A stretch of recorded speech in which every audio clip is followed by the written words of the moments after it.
আসসালামু আলাইকুম। বাসায় থাকা উপকরণ দিয়ে মিষ্টি বানানোর রেসিপি নিয়ে আসলাম। আশা করি ভালোই লাগবে আপনাদের।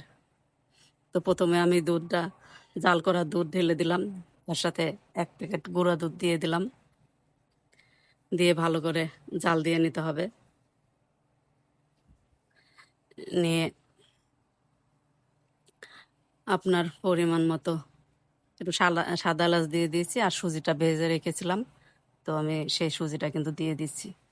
তো সুন্দর করে সুজিটা কিন্তু দুধের সঙ্গে মিশিয়ে নিতে হবে। আঠালো আঠালো ভাবে সুন্দরভাবে কিন্তু সুজিটা ভালো করে জাল দিয়ে নিতে হবে, না হলে কিন্তু মিষ্টিটা আসলে ভালো হবে না। তো দেখেন আমি কিভাবে সুজিটা আর কি আঠালো আঠালো ভাবে করে নিয়েছি, কিন্তু দেখতেই পাচ্ছেন। তো এইভাবে আপনারাও এভাবে আঠালো আঠালো ভাবে করে নেবেন। নিয়ে আমি ঢেলে নিয়েছি, নিয়ে তার ভিতরে মনে করেন যে রস বানানোর জন্য সাদা এলাচ দিয়ে দিলাম, পরিমাণ মতো চিনি দিলাম, মিষ্টি যে যেমন খাই সেভাবে চিনি দিয়ে শিরাটা কিন্তু আমি জাল দিয়েছি।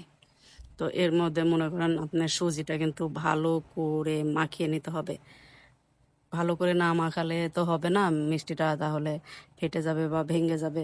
তাই সুন্দর করে আপনার সুজিটা ছেনে নিতে হবে। নিয়ে আপনার যেরকম ইচ্ছা গোল শেপ দিতে পারেন, আবার লম্বা শেপও দিতে পারেন। তো আমি লম্বা শেপই দিয়েছি, আমার লম্বা শেপটাই ভালো লাগলো, তাই আমি লম্বা শেপ দিয়েছি।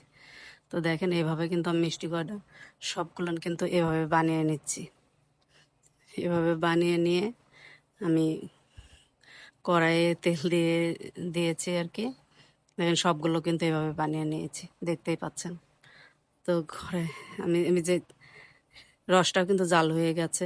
তো ওই ছোট পাতিল ছিল, তো তাই আমি সসপ্যানে ঢেলে নিলাম, কারণ একটু ছড়ানো জায়গা হলে মিষ্টিটা আর কি ভিজতে ভালো হবে, তাই ছড়ানো জায়গা নিয়েছি।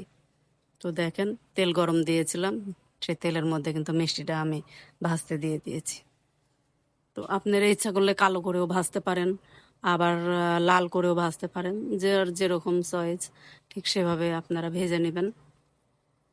তো আমি এভাবেই একটু লাল লাল থাকতে আর কি আমি উঠিয়ে নিয়েছি। দেখেন কত সুন্দর কিন্তু ভাজা হয়েছে, দেখতেও কিন্তু অনেক ভালো লাগছে। তো সব মিষ্টি করা কিন্তু আমি এভাবে ভেজে নিয়েছি। নিয়ে আমি এই যে মিষ্টির যে শিরা করে রেখেছিলাম সেটার মধ্যে কিন্তু দিয়ে দিলাম। দেখেন দেখতে কিন্তু অনেক ভালো লাগছে। তো ভিডিওটি যদি আপনাদের ভালো লাগে তাহলে লাইক দিয়ে দিবেন, কমেন্ট করবেন, শেয়ার করে দিবেন। দেখেন খেতেও কিন্তু ভালোই লাগে, আপনারা একবার হলেও ট্রাই করবেন।